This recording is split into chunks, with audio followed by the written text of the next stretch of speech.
Okay, gang, here's the excerpt from Common Lit that we'll read today, but I'm going to read sort of an adapted version, if you will. So I'll define the words as I read that would present difficulty to students. Okay? So when we start, the narrator is Victor Frankenstein. He's the scientist. And you've got Victor talking to his creation, the monster. And Victor says, "As I said this, I suddenly beheld the figure of a man at some distance advancing toward me with superhuman speed. He bounded over the crevices in the ice, among which I had walked with caution. His stature, or his size also as he approached, seemed to exceed that of a man. I was troubled. A mist came over my eyes, and I felt a faintness seize me. But I was quickly restored by the cold wind of the mountains. I perceived as the shape came nearer, sight tremendous and loathsome, that it was the wretch or the vile person whom I had created. I trembled with rage and horror, resolving to wait his approach, and then close with him in mortal combat and fight to the death.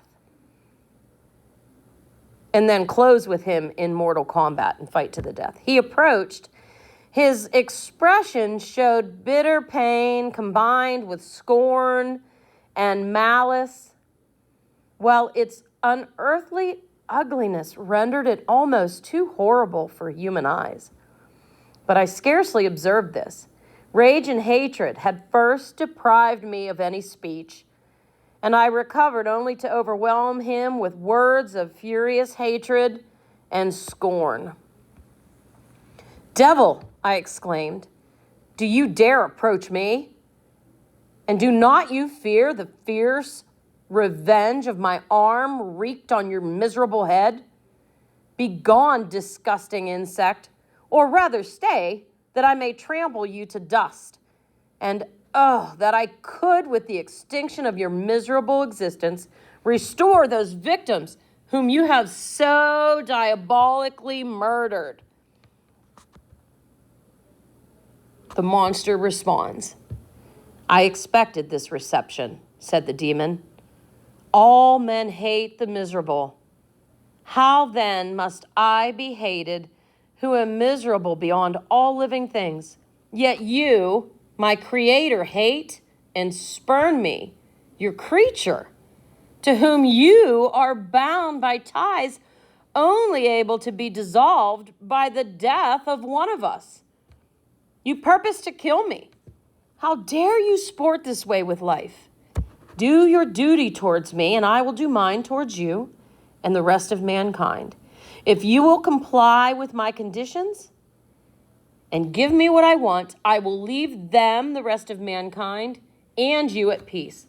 But if you refuse, I will fill my stomach with death until it be satisfied with the blood of your remaining friends." And now it's Victor speaking. "Hated monster, fiend that you are, the tortures of hell are too mild a revenge for your crimes. Wretched devil, you blame me with your creation? Come on, then, that I may extinguish the spark which I so carelessly bestowed." My rage was without bounds. I sprang on the monster, driven by all the feelings which can arm one being against the existence of another. The monster easily avoided me and said, "Be calm. I ask you to hear me before you discharge your hatred on my devoted head. Have I not suffered enough that you seek to increase my misery? Life, although it may only be an accumulation of anguish, is dear to me, and I will defend it. Remember, you have made me more powerful than you are. My height is superior to yours, my joints more supple, more flexible. But I will not be tempted to set myself in opposition to you. I am your creature, and I will be even mild and obedient to my natural Lord and King if you will also perform your part, which you owe me. Oh, Frankenstein, be not fair to every other creature in the world and trample on me alone, to whom your justice and even your mercy and affection is most due. Remember that I am your creature. I ought to be your Adam, but I am rather the fallen angel, whom you drive from joy for no misdeed. I've done nothing wrong. Everywhere I see happiness, from which I alone am unalterably excluded. I was kind and good. Misery made me a devil. Make me happy, and I will again be good. Victor Frankenstein responds, "Be gone. I will not hear you. There can be no community between you and me. We are enemies. Be gone, or let us try our strength in a fight in which one must fall." And the monster speaks. "How can I move you? Will no requests cause you to turn a favorable eye upon your creature who asks your goodness and compassion? Believe me, Frankenstein, I was kind. My soul glowed with love and humanity when you created me, but am I not alone? Miserably alone? You, my creator, hate me. What hope can I gather from your fellow creatures who owe me nothing? They reject and hate me. The desert mountains and dreary glaciers are my shelter. I have wandered here many days. The caves of ice, which I only do not fear, are a dwelling to me, and the only one which man does not grudge, the only one which man allows me to have. This is the only refuge man allows me to have. These bleak skies I greet, for they are kinder to me than your fellow beings. If the crowd of mankind knew of my existence, they would do as you do and arm themselves for my destruction. Shall I not then hate them who hate me? I will keep no terms with my enemies. I am miserable, and they shall share my misery. Yet it is in your power to repay me and deliver the rest of mankind from an evil which it only remains for you to make so great that not only you and your family, but thousands of others shall be swallowed up in the whirlwinds of its rage. Let your compassion be moved. Do not spite me. Listen to my tale. When you have heard that, either abandon me or sympathize with me, as you shall judge that I deserve, but hear me.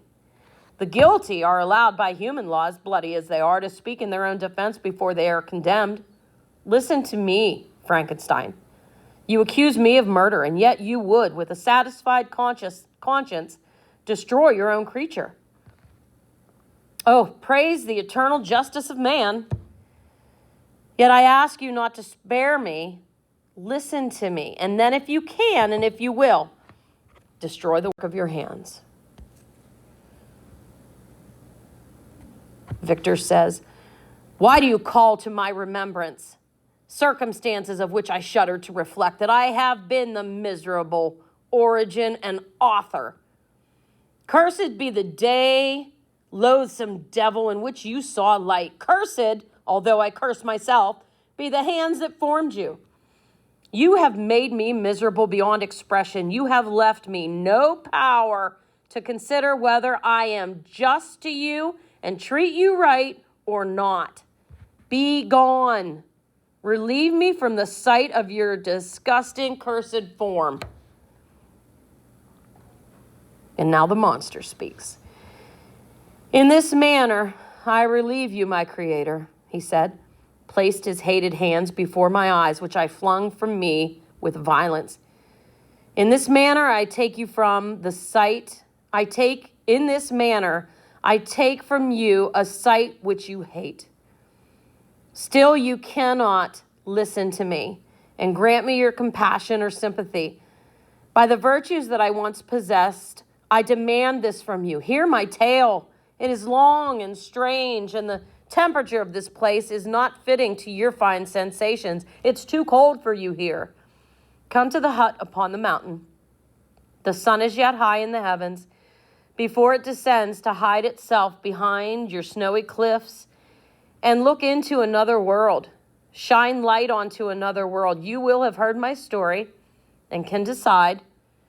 On you it rests, whether I quit forever the neighborhood of man and leave everyone alone and lead a harmless life, or become the thing that causes suffering to all of your fellow creatures and the author of your own speedy ruin. I will destroy you.